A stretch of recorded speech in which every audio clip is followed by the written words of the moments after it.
Okay, good morning, everybody. It's Momin, and hopefully everybody is doing good. So far, the summer is almost end, but such a beautiful day in Toronto.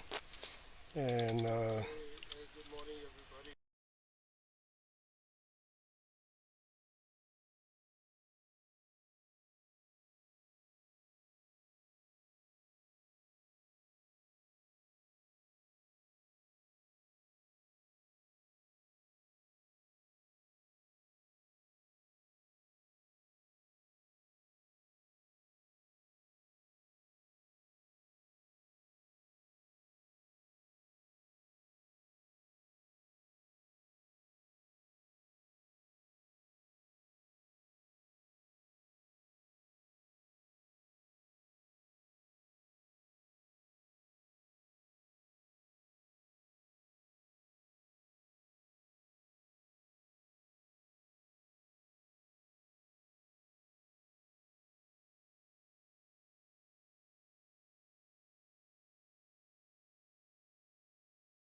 because such a nice scene and very close to the city. Also, I am gonna put a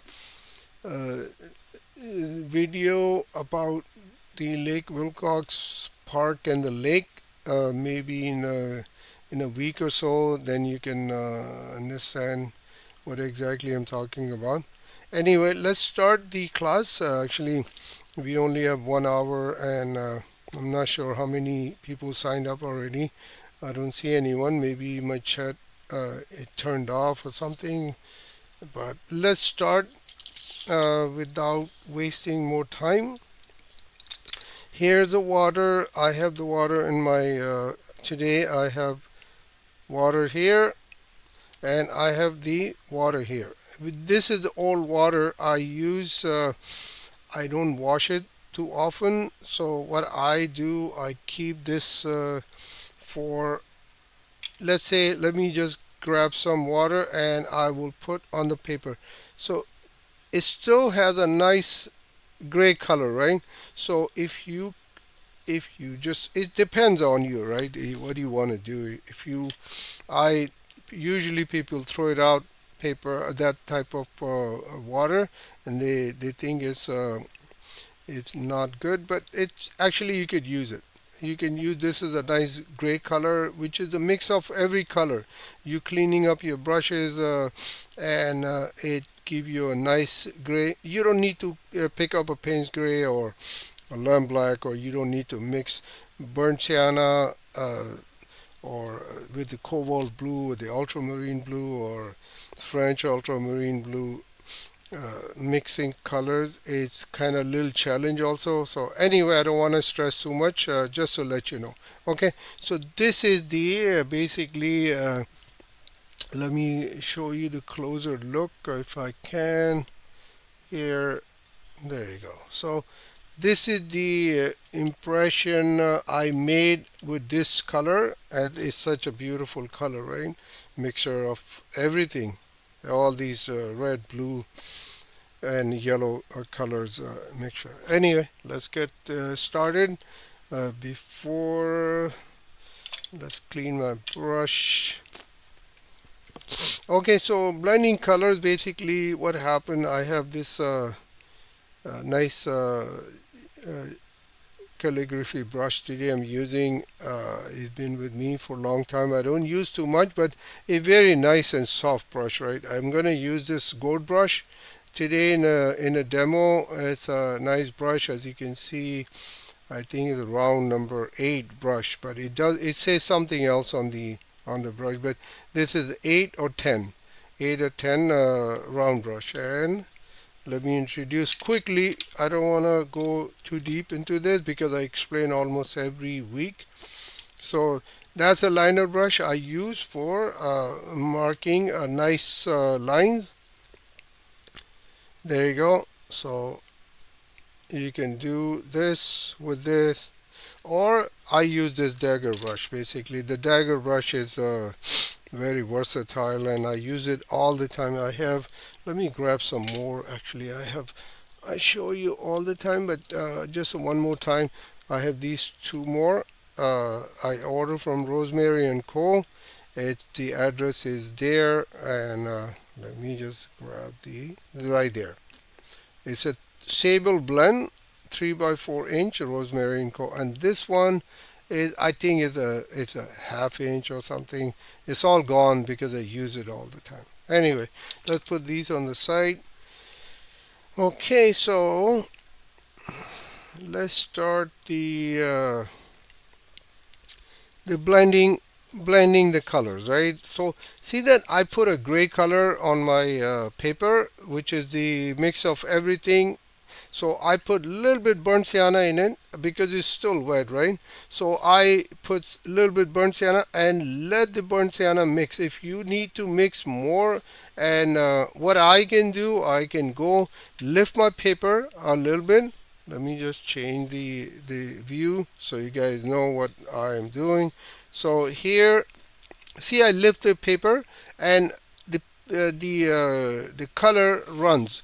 The pigment, basically, the water is basically a carrier, and the pigment is a rider. So horse and the rider. So it, when you turn the paper a little bit like that, or 90 degrees or 45, 30 degrees, whatever you intention is, how much you want to blend the color into the other color. So that's how you blend the colors. And you can leave it on a flat surface, which is fine, it's not a problem.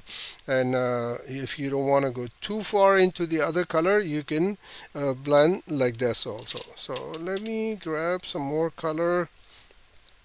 So okay, so now I want to explain a little bit about the sunset. A lot of people have a challenge with the painting a sunset, which is the very easy to render, right? So I will put some. Let me make a canvas more paper mark here. So here is my painting, right? A vertical format, more like a portrait type of format, not a landscape. Remember, this is a portrait format, and if I go like this would be my landscape format. So these are the two formats mostly used in the photography and in painting also. So whichever you choose, landscape, it's all depends how you composing your painting, what is your reference photo, right? So I'm choosing this because I need to get more from the land and the sky, so I get more area and less area from the side. So let's put some. Let's start with the cadmium yellow I have in my palette. So I will put some cadmium yellow, right? Let's vaguely put some cadmium yellow. I put some water already because I need to have a nice even wash. Every time you need a even wash, you need just put a little bit water on the paper. So what happened, it give you a nice even wash. It settled down by itself. You don't need to run the brush here and there. I'm running because I just want to spread the pigment here and there. So if you have a nice, this is a 90-pound Fabriano paper, extra white. I think it's a 90-pound. I had the sheet, 20 by 30 sheet. I cut it in small pieces. So you can buy from DeSeris here in Toronto. It's on sale right now. 5 sheets for, I believe for $27. 22 by 30 sheets. So you can buy it from DeSeris. Actually, DeSeris has this paper. Anyway, let's put some more color down here. I'm assuming it's a water, and this is my horizon line, and I will keep the the white of the reflection of the sun in the water also, right? Just a little bit. I can use the opaque white also in later time, but let's keep some highlight here. It's easier to render. And the paper white, you cannot replace paper white with any white color. So done. I have the yellow on my. Now I'm going to start putting some orange color. So you put some orange color. Don't mix too much color, otherwise the yellow, the cadmium yellow, will be gone, and the purpose of the painting will be you won't achieve what we try to do here. So there, I got some here. So just put vaguely. You don't need to. If you have some white patches, that's fine. That's okay. You don't need to worry about too much. What happened? People worry about too much. A small thing. Watercolor is. If you push too much, then watercolor fight back, and then watercolor doesn't behave as it should be. So be careful with the watercolor. That's the only thing. A little bit challenge with watercolor. You need to be very gentle with watercolor. If you pushing too much, then the watercolor will get it get uh, more grayish color, and so more you fix it, more it get worse and worse. So leave it like this. Now I have the reflection, I have the sun, I have some cadmium yellow around it, and now you can do is it's totally wet right now. It's a lot of water on the painting, so I can go grab some Payne's gray, right, and mix it up here in my palette. Lots of Payne's gray, because I know I need more Payne's gray. Depends how much pigment do you need. If you need a smaller amount, you don't need to mix a big puddle, right? If you need more color and then you need to cover more space, then mix more color. So what happened? The consistency of the color won't change. If you mixing too much, like if you put one line here and now the space is left underneath, and then you say, oh, I need more color, so then you mix it up more. What happened? This color will be different from this color, so you will be mixing colors over and over, and you get tired, and so mix so much color that is enough for the whole space, right? Now I have enough. Actually, I don't need more. If I need a little bit here and there, I will mix it up. So but this is enough for me right now.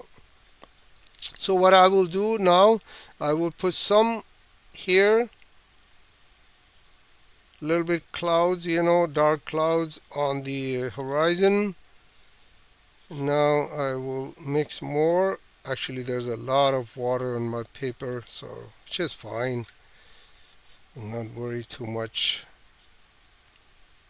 And you don't have to worry too much either. If you're painting along,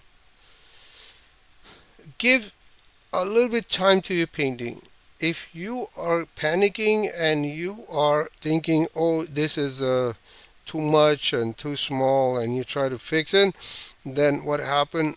It will create problems for you. So what do you do? If you put too much color, you just push it out from your paper. Just take it out, get the dry brush with the nice water, and let me, you know what, let's get the other camera, zoom out so you can see what's going on here. Let's put this here. So I have the reservoir here. I have some paper here, cleaning paper, and I always clean my brush. Depends how much water I need in my brush, right? So you can just watch me, see what I do. I go clean my brush. If I don't need pigment in my brush, I clean it, and then I push the color out of the paper, like that. So every time you go, you don't need the color, and you need to get up, come out from the paper, you just go push it out and clean your brush. Clean your brush, come back. If I want to put some pigment here, I loaded up my brush with the pigment and I would put like this. So this is what you need to practice more and more and more, so you know exactly how much color, how much paint, how much water you need.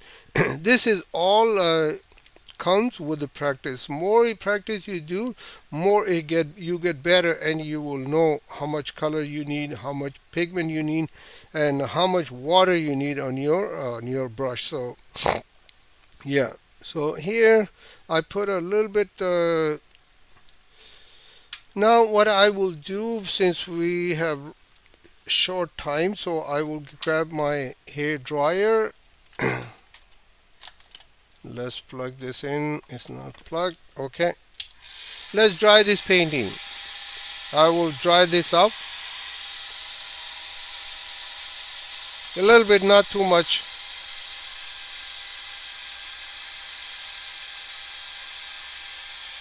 Okay, so it still has some moisture in it, right? So what I will do, I'm gonna go grab some Prusian Blue,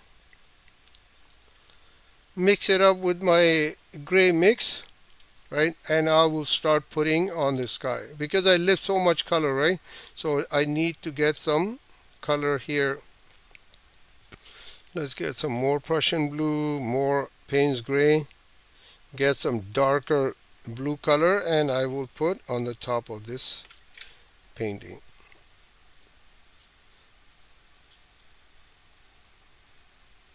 Please watch my video. I just uploaded yesterday about the seascape. That will help you. That will explain a lot of things. It will clear up a lot of your confusion about the watercolor.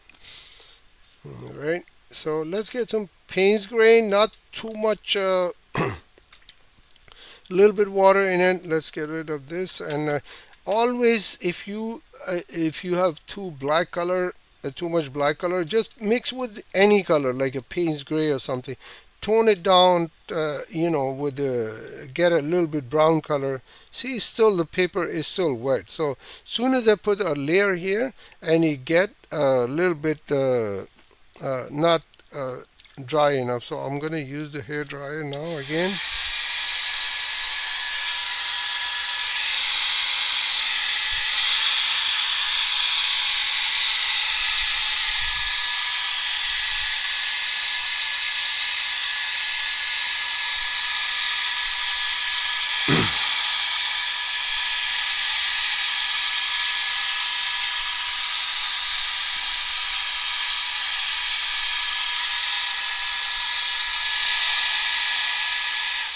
Okay, here I use a hair dryer on a turbo mode, so I can get I can get a nice. See that now? It's beautiful. It's like it's very subtle type of even wash here, and I'm gonna go grab some French Ultramarine.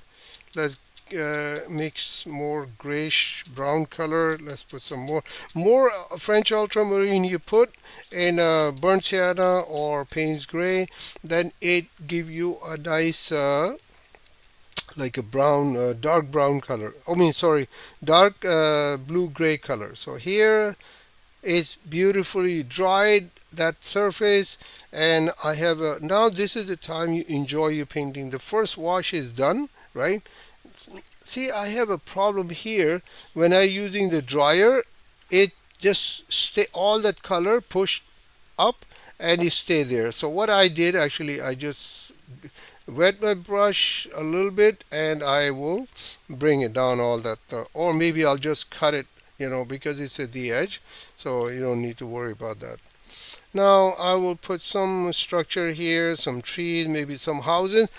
Let me zoom in. Actually, this is the very important part people need to understand. Let's get this zoom in here. So let's say if there's some houses or alongside the horizon line or shoreline, whatever you call. So I will go put some a little bit here, the houses like this, right? And just leave some white, that the yellow mark, and just surround it by your gray color, right? And just put a little bit here, there. There's a house, I put it, and then you go a little bit, because I'm assuming these are the trees, right? So let's dry my brush, and I need more dry brush marks. So always, if you need a dry brush mark, you just clean your brush, take out all the moisture and get them some pigment, which is a more. Now my brush is more dry. I can get some dry brush mark like that. So here, let's leave some white here. Let's put a little bit here for the shadows. I will show you. Actually, I just too early I jumped into this shadow, but let's finish the top part quickly. And here, basically it's a demo, and you learn about the how to blend colors also. So here I put it a little bit French Ultramarine, Prusian Blue, some burnt sienna, and bring it down here. I initially put cadmium yellow, yes, and then I put a wash of cadmium orange, and then Prusian Blue, some French Ultramarine, some gray color, right? And then I'm working on these trees and houses, whatever you call, just block it. Always remember, don't do this, like arch type of here. Let me show you. So if this horizon line here and there, right? And if a lot of people see they do, that's okay. You know what? That's fine. But try not to create something very organic. Like here a little bit, there, and maybe put some in the middle also, like that, and then make it here. So if you make an arch, it looks not very best. Although maybe sometimes you have it in your reference photo, change it to a little bit more. It looks better actually. Here, okay, all my Payne's gray gone. So let's put a little bit dark value underneath this gray wash, the trees and everything, right? And that's it. Now the reflection of the water, you just put a little bit water, right, and get a Payne's gray, and then you just put a little bit like that, and it will work for you, right? See that it create a little shadow. If you need, you dry your brush and put some lift the colors up, get this white patches showed in the water also. Dry your brush. See these white patches? I am trying to get into the water also. So like that, you lift the color.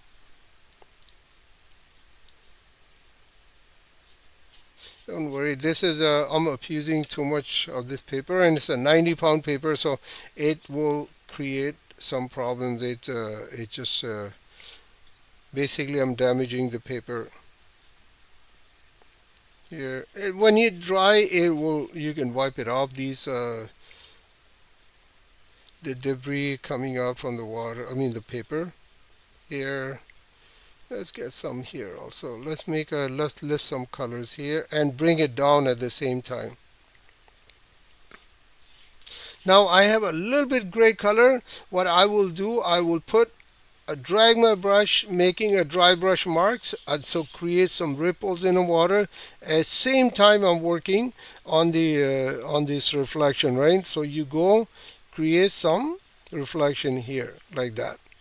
Yes, I'm changing changing the direction of the brush also. So if I need a sharp mark, I go with the tip. If I need more, because it's a small painting, right? So I go with the side, so it covers more area. Let me do a quick demo here. Let's show you. So here I go with the sharp marks, right? The dry brush sharp marks. And if I need a bigger marks, then I will go with the side of the brush.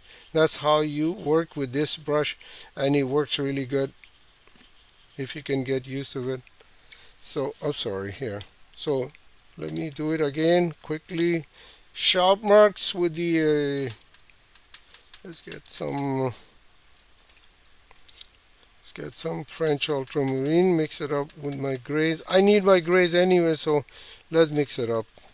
Let's get some French ultramarine, and there you go. So, sharp marks, and then you go with the bigger side of the brush. You can get a nice bigger washes. Like if I put a little bit more water, I can go with the nice kind of little bit big wash also, right? Cover more area and small area. Okay, so here I'm going to put a little bit dark value here with the same color and put some water. Don't go into this reflection. We'd like to keep it. Actually, I'm going to extend it. It's become very short. Let's put some more gray color. Always remember at the on the edges of the painting. Let me bring it here. Actually, it's kind of painting is disappearing. So at the edge of the painting, like here, and on the top, keep it a little bit darker. What happened? It create a contrast in your painting. You know, if I put a, let me do a quick example here. Let's do it here. So if I put a circle here, right? So the light in between, and now I put a dark value here, right? Dark value here. Let's go. I don't want to go in a painting. Let's get some more gray color. Now, this light is okay. I mean, we can bear with that. It's not a very sharp light. But as soon as you go smaller and smaller, this light get brighter and brighter. So this is what happened with the with this. See that I can go smaller and it get sharper and sharper. Or you can put a dark color around it, then it get very bright, right? So I put some Payne's gray.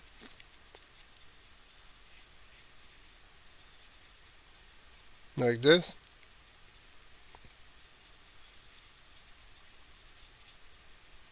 So it get very sharp now. And more I get smaller, it gets sharper. Same thing, same rule apply here. If you need your painting to be bright, you can go and put some, but you don't need to overdo anything, otherwise it'll show right away. So a little bit here, let's say put some ripples here, make the painting a little bit dark here, and on the sky put some dark color on the sky also, and it will bring more contrast to your painting. Basically, you're making a tunnel on a middle. Is same rule apply like that. You know, like smaller get smaller, it get brighter. Now see the sun here and the white patch here. I left it. It becomes really bright because it's surrounded by the yellow, the warm color, and then surrounded by the orange color, the cadmium orange. So that white I'm looking at, if you see the original painting, it get brighter and brighter because that's how we feel like, you know, something is very bright. Here, let's get this. I create some white value here by lifting the colors, and let's introduce some French ultramarine here because it's too black, which not the best. So here let's put some. Same time, if you need, you can go pick up the color and bleed the color like this in the water, and make sure that this house has a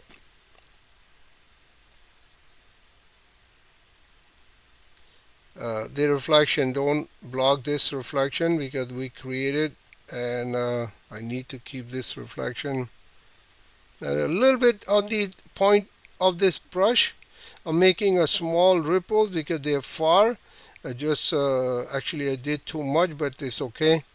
Here now is painting is getting better and better, and it looked like water because we create an illusion on the paper that it seemed like with some tricks the reflection and all that. So what happens soon as he does those things, and our brain start translating that this is the some kind of a water body here on the in the front of this houses or tree line. Let's lift some colors here like this. There you go. I want to finish this painting quickly because I want to do a small demo of the daylight painting also. What time is it? 10:30. So we have half hour. Now here, so this is done basically. All right. So now what you can do, you can go pick up a nice bright yellow, cadmium yellow, or any color you have. I have, this is the another swatch of the cadmium yellow I have made by different manufacturer. I will put a little bit here on this structure, create a light effect, right? Or I can go bring my opaque white, right? And I will create some lights here. So just go pick up some nice white color and just drop it on the wet paper. So what happened? It create a little bit fuzzy type of mark, white mark, and it show that there's a lights on the on these houses, and if it is an evening scene. And I will drag some white color here along the shoreline, and it create more drama that these are the reflection of the light in the water. If there's no water under on the paper, what you can do, you can just put a little bit color and then you just drag it with your finger or the brush. What happened? It just create a little bit a color gets smudged, and it won't give a nice, very strong type of the what do you call, the mark on the paper. Here, let me extend this. Since I have the white color in my brush, I will extend, and I will put some white ripples also across. Because I have white color in my brush, I will just use it here. Okay. So almost done painting. uh, because the reason of this painting is to show you how to blend colors, how to keep the white of the paper, and then how to keep the white here and the reflection, and how you create the reflection in the water also. So it one small demo will explain so much. So practice this when you have a spare time. Go practice this and do like two or three paintings side by side on the same paper with a different color. You don't need to do cadmium orange, cadmium yellow, or Payne's gray, or you can French ultramarine, whatever the gray mix. Burnt sienna and a French ultramarine. It's a gray mix. So you can go and you can do your own colors and use those colors and construct those small paintings just to practice how to blend colors and how to keep this white of the paper. Okay, now let's add some addition to this. Let's get some burnt umber I have in my palette. If you need to mix a very dark gray very quickly, you don't have a Payne's gray, if you have a sepia or burnt umber, you just mix it up with any ultramarine blue, cobalt blue ultramarine, and French ultramarine, and it gives you a nice dark color very quickly. So I want to put some birds here on the horizon, on the horizon here, one, and then I will put one here. Grouping is very important, so make sure you're not putting bird like this. Let me show you. Actually, I see a lot of people have painting. So the one bird here, the other bird here, the other bird here, the other. It's fine. They go when they migrate. They fly in formation. But because of the painting, you don't need to do uh, like that. It doesn't look very good. So I put one bird here. Okay, and I'm gonna put some along get a nice color, not mix it up with the water, because I need a very thick type of pigment, so it won't, I need a sharp mark. So every time you need a very sharp mark on your paper, you don't need to put some water in it. If you put some water, what happens, the brush, soon as you touch with the paper, the brush will release the water first before it releases the pigment, and it will become a mark, a big mark. Instead of getting a nice sharp mark, it will become a little bit not very pleasant mark. So here, put one bird here, and I will, because it's so close to the water, I will put some reflection in the water also, and it creates some drama that this water is. That's how you explain, actually. If it is too close to the water, then you should create some reflection also. Now let's put one here. Since we are talking this type of work, here I'll put one here, and then vaguely I will put and then smudge it with my finger, and it create more, like its painting is evolving. I can go and put a boat here, but you know what, it's up to you. You can go over and over. It's all up, but you have to stop at some point, right? If you keep going, painting will become very busy, and it's, to be honest with you, it's not gonna look very good. So just keep it simple as possible. What you can do, if you need more, you can go a little bit water here, right? A little bit water here, because the wash is dry now. So I will put some another value here, like that. Another dark value here. You know, just put another layer on the top of this. If you think it's too bright, or it's just too much, so you can go and put some on the sun also. There you go. And let's get this out of here, because it's distracting me too. There you go. So now the painting get a little bit softer. Now here I have a little bit hard edge, so I would go grab my brush, side of the brush, and I will smudge it, and now it become more softer brush mark. There you go. So you can do so much. I can put a French ultramarine. I can put a little bit purple here, get some purple, and I can put some purple here, like that, here, like that, like this, and just leave it. It will work by itself. You don't need to struggle so much. You can push a little bit here outside. If you put too much, just leave it, and it will work by itself, and it gets softer and softer.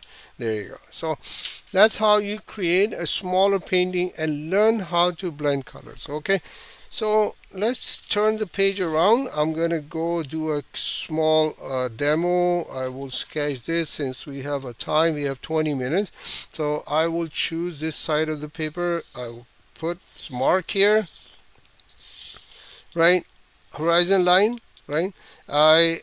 Lake Wilcox scene again. Lake Wilcox has a boat club here. They have an office here. I would put a little bit office and hut, whatever. I'm not gonna paint the office look, but it has some lampposts here also. So I will put a lamppost. There's a pontoon in the water and some boats here. So here I'll put some canoes here. Actually, it's a canoe club at Lake Wilcox Park. So some windows, and the trees. Trees, I need them because I need to create more contrast into this hut, or whatever you call. And these trees will go smaller and smaller, because it goes farther, and it becomes the atmospheric perspective. So more it goes towards here, farther from, because the lake, this is the shallow part of the lake. Soon as it gets bigger and bigger, it gets smaller, these three mass, and then it will become smaller and it become atmospheric perspective. I hope you watch my video on the YouTube and I explain this atmospheric perspective also. There will be another video I'm going to put which explain the atmospheric perspective, single vanishing point, or all that. So just tune in and watch those videos and it will help you to understand what is atmospheric perspective, single vanishing point, and double vanishing point, and all this drama. Here, some dark value I put. Now done. My sketch is done. I can go get some. Let's get some Prussian blue, mix with my grays, and I will clean my brush. Okay, put some water, and I have some pigment which I'm not worried about, and I will go drag my brush very vaguely. I'm not worried about any beautiful brush marks here and there. You can go all the way along here also, but I don't want to go into the water because I will be treating the water, especially with the because since we're dealing with lots of water body here, so you have to be a little bit careful, or you can leave it white. It's up to you. But now we're gonna make sure the water look beautiful. So here I put some Prussian blue and some gray mix from the before. Here, look, see that I put it. Now i I didn't put it on the hut because I need to be become keep it white, and some houses along the shoreline where's the water and horizon line, you can call. I get some French ultramarine, mix it up with my Prussian blue and gray mix. Let's put some on the top. I want a little bit more contrast here in the sky. Okay, let's get this paint out of here. So done. I don't want to do too much here because we're not here for the sky, right? We're here how to blend colors, how to keep the white of the paper, and construct our easy paintings. So done. Now I'm gonna pick up some yellow ochre, get in a warmer side of my palette, grab all the paint that you have left over. This is always work like charm. So you always uh, clean your palette for sure, no problem, but get this color, use this color and wash, mix with these bright colors, right? So I have this. I'm gonna drag my brush. I didn't put any water or whatever, so I'm dragging my brush and create this dry brush marks also on the foreground. Here, bring it down here if you want. You can bring it up to all the way here. It's all up to you. Now here, let's put some here also in the background. So the boards are sitting on the, not in the water. I would let them sit on the ground side by side, and here, done. So now with the water I will get some more Prussian blue, right? A little bit more punchy Prussian blue, and I'll keep my brush here. Watch this. Is very important. If you when you're working on this smaller painting or even bigger painting, you go a little bit drag, and there you go. So that's all you need, just a very bold brush mark, and then you go with the nice clean brush and go spread this color a little bit here and there. Even though I kept the surface very dry, and now you can go play with that. You don't need to work very strongly, which I did initially. I put a very bold brush mark. So here I'm gonna keep this. There you go. So there you go. More, something more. I don't need the jagged type of sparkle on the water, otherwise it doesn't show really good. I'll, I'll I block some of them, but not all of them, right? Let's get rid of this. It's creating a confusion. and I'll make this smaller. Just putting same color here and there, keep them smaller like that. Some water, bring some under the pontoon, bring some of these in between the ridges, a little bit dry brush marks, and at the edge of the shoreline or the ground, keep it white because that's where the pig get water get wider and either crushing a small waves ending up on the shoreline. See, I did overwork a little bit in the water, and now it's getting a little bit out of control because I like to keep the water nice and beautiful. Let's get some green color. Let's put some green color or maybe a yellow ochre type, and let's put some here. Let's bring some green color into this wash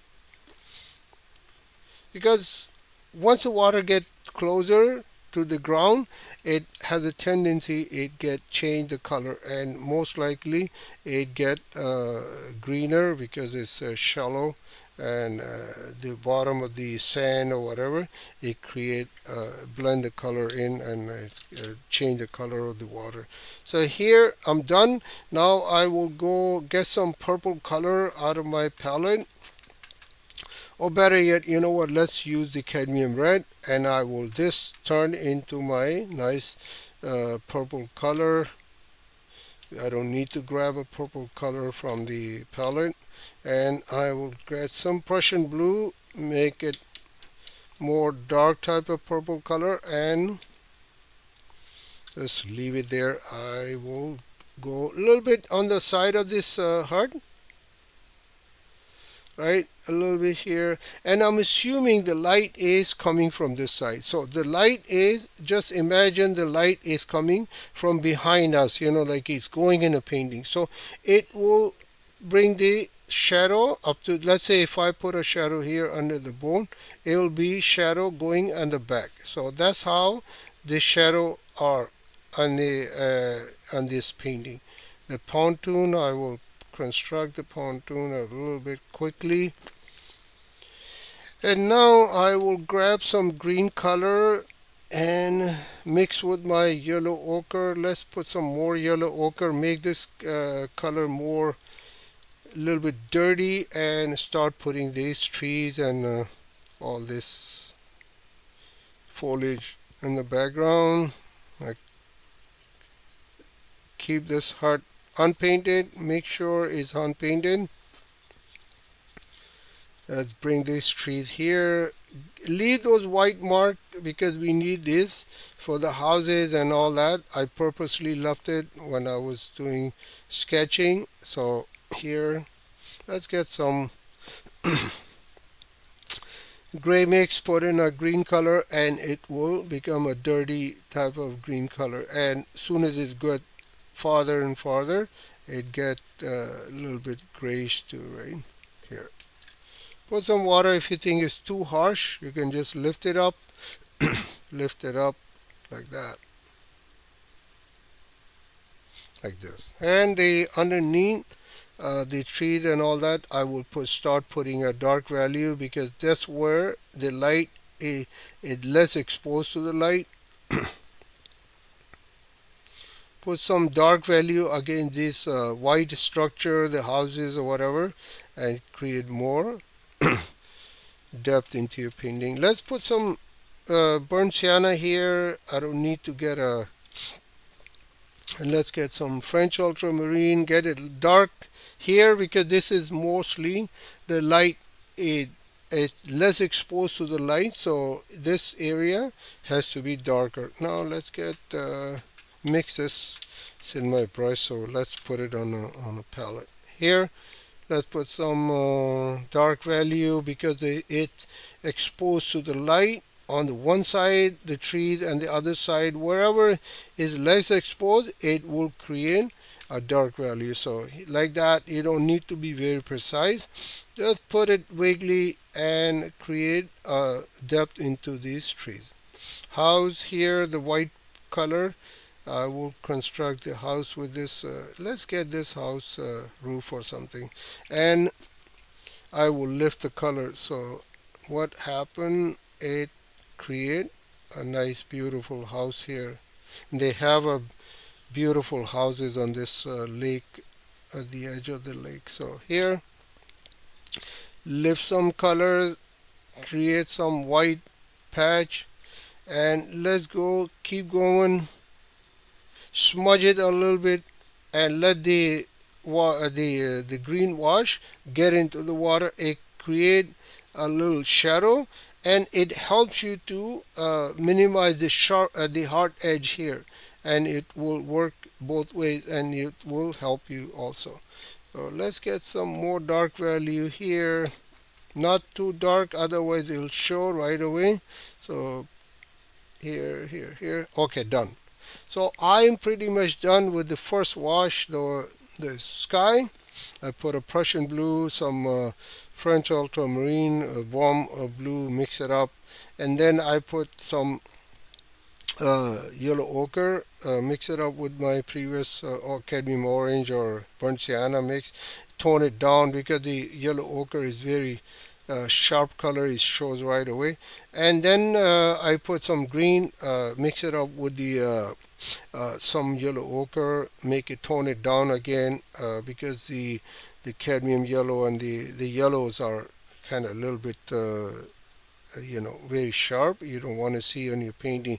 So yes, and this dark value with the French ultramarine and uh, some burnt sienna mix. Okay, so now let's I have my painting is almost done, and I will start putting some colors into these boards. Let's put orange color in the front of the board, and I will grab a nice orange color, and I'll go because the light is coming from here, right? So I will keep this light in the front and leave some white here. Okay, so that's how you create the light in your painting.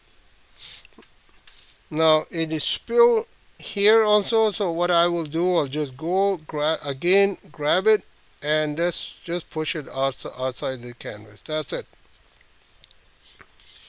And let's put this on the edge also to create some more sharpness, more contrast in your painting.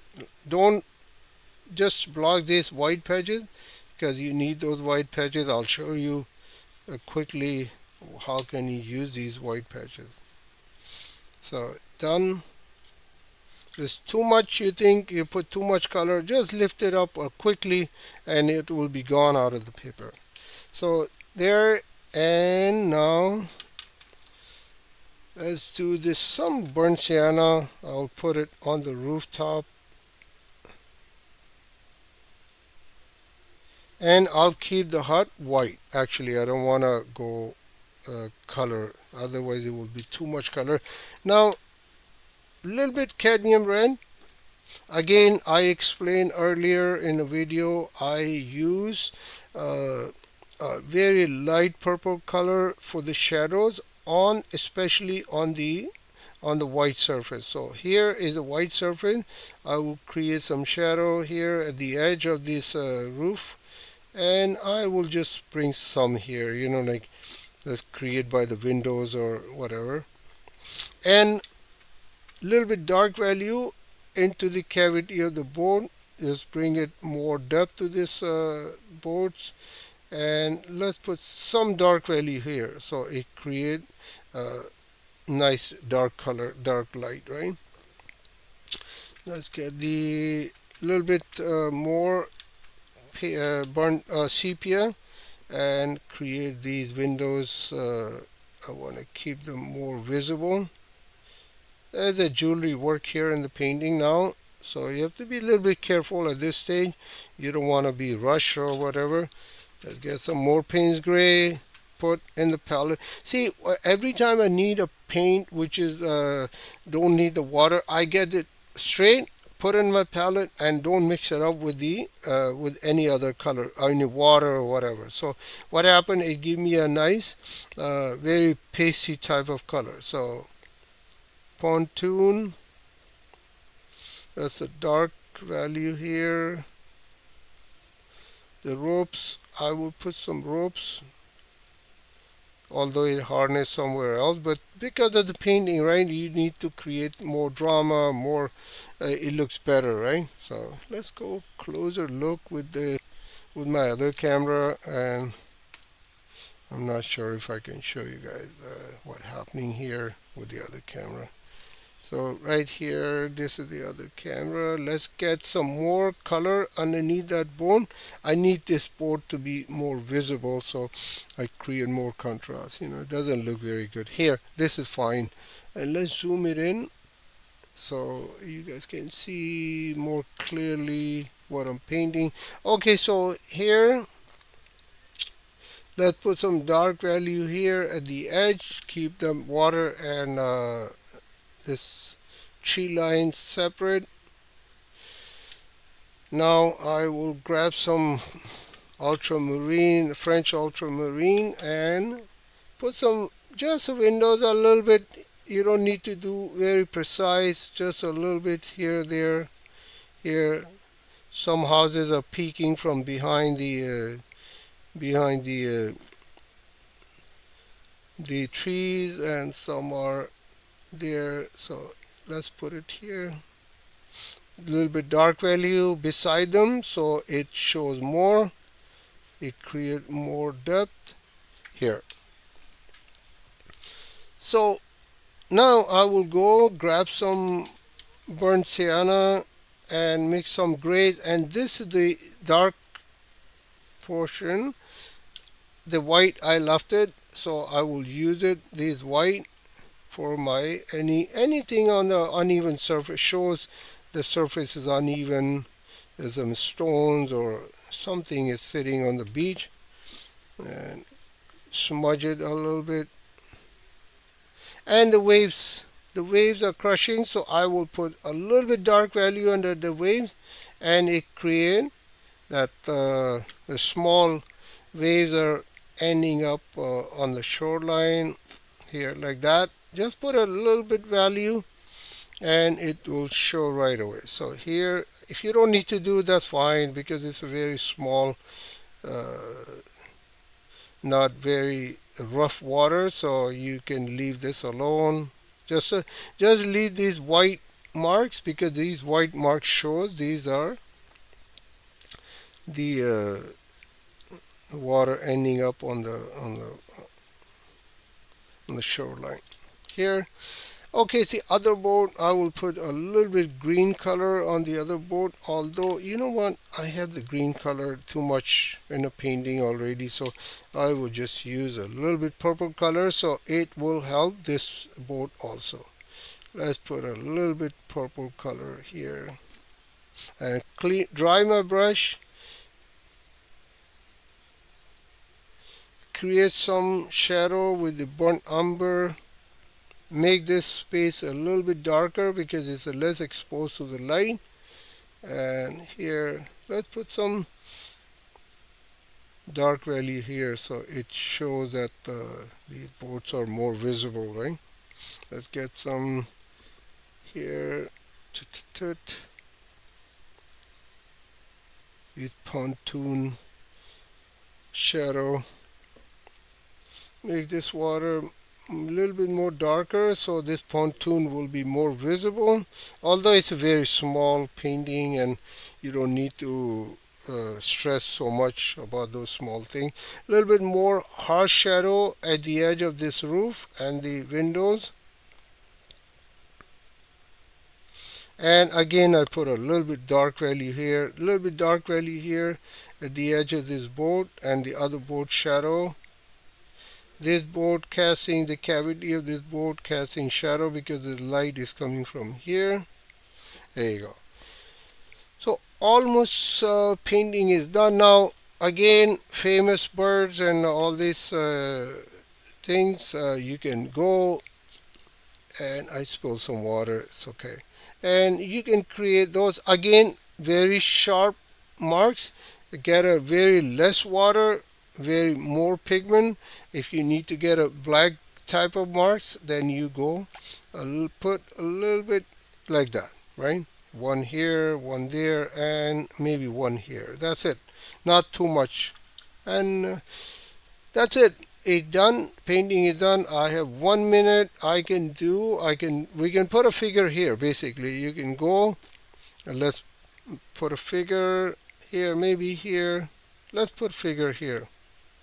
A person is walking toward these boats. I put a green, Viridian green out of my palette, very undiluted, no pigment. I mean straight, no water, and then I will put some two legs here, his head here, and there you go. So the figure is there. If you need more work, you can go more work. You can do more with your painting. It's up to you how much time you want to spend in this painting. You can make sure you can do more. The reason is for this painting, the midground is a little bit busy. The foreground is very open to so people can see your painting, what it get into your painting and browse your painting. And the sky very neutral, very open, and there's some structure here. If I put too much here, let's say another boat here, I can put another boat here, no problem. But I didn't put anything here, so I will keep this painting more open for my audience to get in and browse my painting instead of blocking their way to get into the painting. So here, and lastly, one more thing, if you go grab the eraser, right, and you can clean those draft, right, the sketching marks I have. Once the painting is dry, you can do that. I leave it sometime. I clean it up. It's up to you what your intention is, what type of painting you want to keep. You want to keep more toward the abstract type of painting, you can keep it abstract. Or if you don't like these draft marks, let me just go closer so you will know what I'm talking about. Here, see that all these sketching marks, the figure I put here, let me just zoom in with the figure also. So here, person is walking, just random, you can put another figure here, and these pencil marks you can erase it if you want. I can go grab my eraser and I will erase it. As long as the painting is dry, you can. Otherwise, what happens if the painting is not dry, then it will create a lot of problem for you. Those wash you are see, they're gone now. Here some in the roof also, and there's some in the sky. You can erase these also. Here, a little bit here, there. Even though if it's sometimes it's under the wash, it will erase also. But if it is a very thick wash and you have lots of layers on the painting, then it will be a little bit challenge for you to erase this draft marks of your painting. So anyway, let's recap it quickly. Painting is done, and so blending, how to keep the white of the paper, right? This is all watercolor, right? White, how to keep the white of the paper. If you can't keep the white, there's a solution here. There's a opaque white. No problem, you can use. People said, hey, it's not a good idea to use, but if you need your painting to look beautiful, why not? You know what, I use it. And let's put a little bit mask here, like beautify my painting.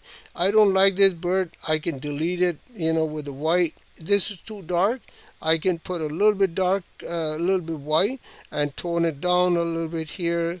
And these houses, if you go put a little bit boat here, let's put a boat here beside the house, you can put a boat here. Or you can put another boat here if you want, which I don't want. One is okay. If you want, put one more here, which is here, another one here. So you can do, list goes on and on. You can do so much still on this painting, but I would just keep it a little bit under control. Just let it works, whatever it comes out from your effort. If you keep make sure you make it more beautiful. What happened, it turns out to be a gray painting, and it's not gonna work for you. Honestly, that's how the watercolor works. So be careful, not overwork your watercolor, otherwise it will become a challenge for you. So here, so I use first painting for demo was the sunset over the Lake Wilcox Park, Lake Wilcox, the lake, and I use some cadmium yellow, cadmium orange, and I use my gray mixed by burnt sienna, French ultramarine. You can use cobalt blue, you can use ultramarine blue, whichever you like. I like French ultramarine blue.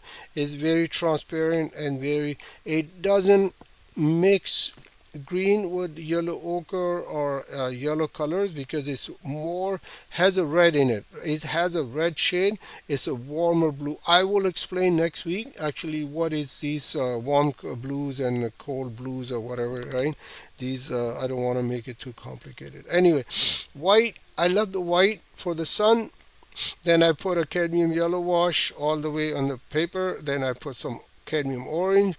So bring more drama to the painting. Then I put a horizon line for some gray color, burnt sienna. You can use French ultramarine, and then I create some ripples with a dry brush mark with my dagger brush. Put some birds to show you if they're close to the water. You can just create some shadow in the water. It looks really good. It looks like a beautiful, create more illusion and feel like a water. The birds are flying in the evening, like they are just going navigate the waters on the in the evening time. So one bird here. Don't do too many birds, not in one formation. Keep grouping is important. Keep them staggered here or there. If you are planning to put a bird in a painting, just 2 3 is enough. If you put 10 birds, even though it's grouping properly and it is staggered, but it still look bad, like it doesn't look very good. So keep it grouping and make sure composition wise it works. Then I put a gray, some houses, reflection in the water by just dragging this pigment on the horizon line, get into the water. That's all you need. You don't need to draw this reflection. All you have to do is just put a white, very light color, and just water in your brush and just let the color goes. Basically, you blending the colors. You are blending the colors and creating a gradation, basically dark color to light color, dark color to light color, dark. That's what the gradation is in the watercolor. I'll explain gradation in next week, and then I lift some color for the houses, so it create more create more energy in your painting and look like a reflection in the water. Let me just okay, so this is basically it's all about the painting is done, and this one is done. I explain harsh marks with my dagger brush point. You can go very harsh marks, and with the side you can go a bigger mark. So this is good for the small painting, and I have the bigger one. Let me do a quick demo since I have a paint in my palette here. So let's zoom out. Okay, zoom out here. So nice sharp marks, and then I can same time I go with the side of the brush a little bit more water into it, and I can create a bigger brush marks with this also. A smaller painting is good, but if you're working on the bigger painting, then I wouldn't advise you to use. Yes, sharp mark you can use, but for the bigger washes, then you need a mop brush. Basically, you need those squirrel type of mop brush. That's what you need for cover the bigger area. This will create uneven washes on the paper because of the shape of the brush, but this will work beautiful. They're nice brushes. I will, when I do a demo of a bigger painting, I will show you. And then I'm going to use these brushes. Actually, I have some more So these are the brushes we're gonna use in our painting. These are beautiful, beautiful brushes. Actually, I have another more brush here. Yeah, so these are the brushes we're gonna use. Anyway, let's put on the side. Oh, okay, so let's end this class today, and hopefully thank you for being here, and I hopefully you learned something from today's class. The today's class painting was this one. I like this painting also, the composition wise, the color wise, and it has a feel of that place because I know this place and I've been there so many times. So that all you need. You have to bring if somebody been there at this place and you show them, hey, I paint this painting. If they said, hey, this is a Lake Wilcox scene, so your job is done. I mean, actually, that's what you try to convey through your painting. It's a visual language. You're telling the story by your painting, what time of the day is, just by creating the shadow and the light in your painting, the colors, how the colors are, right? So that's what basically is. I don't want to go too much in detail. So demo is done, and I'll see you. Thank you for being here again, and hopefully you have a good rest of the weekend. Toronto, we have a nice sunshine. I will might go biking outside today and enjoy myself. For the rest of the summer, I guess we just it's only I think 2 weeks left in the summer. So here I'll stop the streaming. I'll see you next week. Thank you so much, and you take care of yourself.